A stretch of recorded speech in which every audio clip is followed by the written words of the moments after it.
আম্মু তুমি আজকে কি পাকাইতে আছো?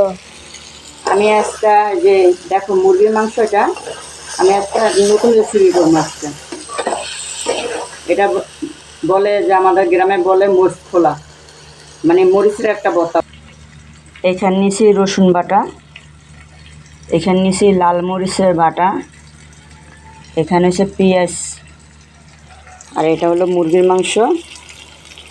এটা দিয়ে আজকে আমি মরিচ খোলা দিব।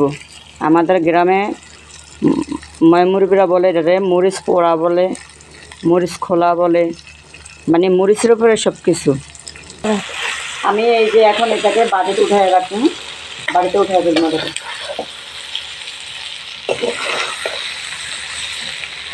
মনে হতো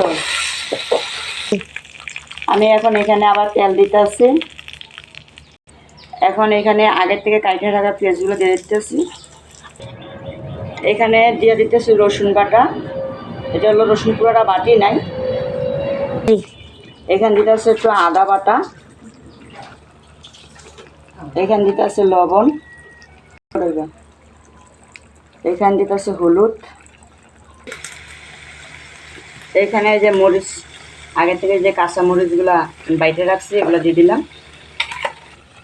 আমি এই যে মাংসগুলা ভাজা রাখছি আগের থেকে, আমি মাংসগুলো ঢেলে দিলাম।